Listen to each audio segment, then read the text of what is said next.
Hi, my name is Chris Borawski and I'm the Export Manager in SaMASZ Poland.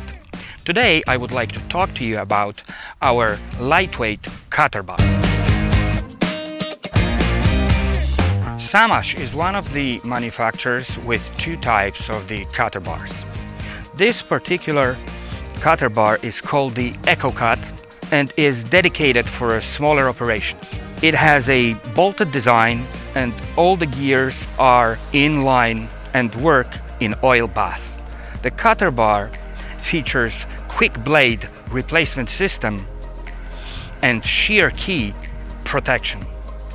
Now I will show you how to change blades in this cutterbar and how the quick blade replacement system looks like. So you need to insert the lever in between the blade holder and the disc and then press it firmly. Once the jaw is open, you can change blades. You can do it from both sides of the cutting unit, but you need to remember that the disc needs to be square to the cutterbar. Recess here will allow the blade holder to go down enough to create a gap and then the blade can be replaced. SaMASZ offers two types of blades, left-hand side and right-hand side. When changing them, you need to keep in mind that the arrow mark on the blade needs to correspond with the direction of rotation of the disc. EcoCUT cutting unit is protected with the cut-off key protection system called Safegear. It means that in case of hitting any obstacle during operation, there won't be any damage to the gears inside the cutting unit. Once the safety was engaged, you need to change the key in the disc module.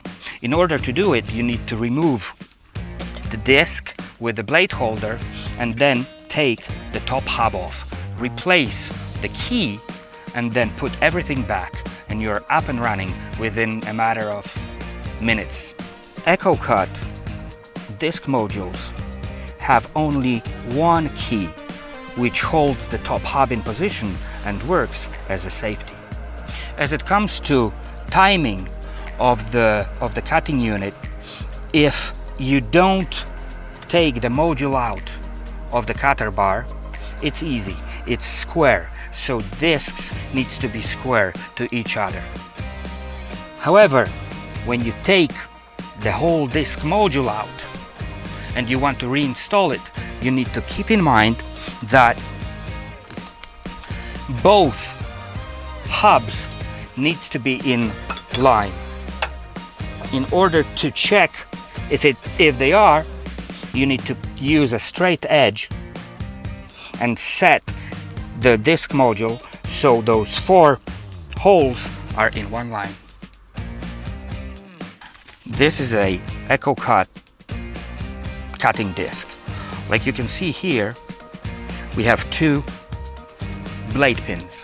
The blade pin is offset a bit, so once the disc rotates, the centrifugal force pushes the blade outside and this offset part creates a catch which keeps the blade on the blade pin.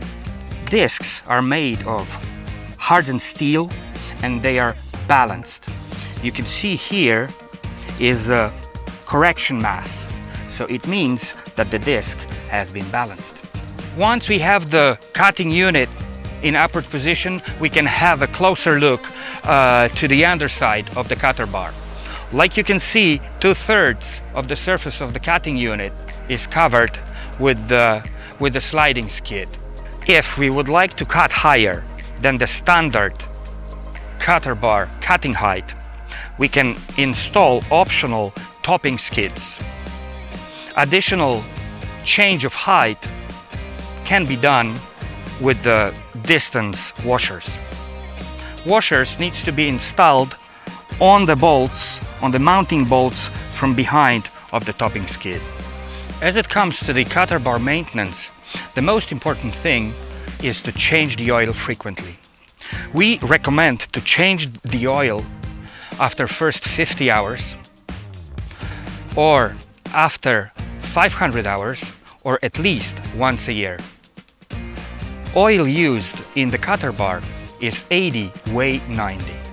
In this cutter bar, drain plug is located by the gearbox. So to change the oil, the easiest way is to lift the cutting unit to transport position and then lift your 3-point up, remove the drain plug and let the oil out. Capacities of the oil varies because of the working length of the cutter bar.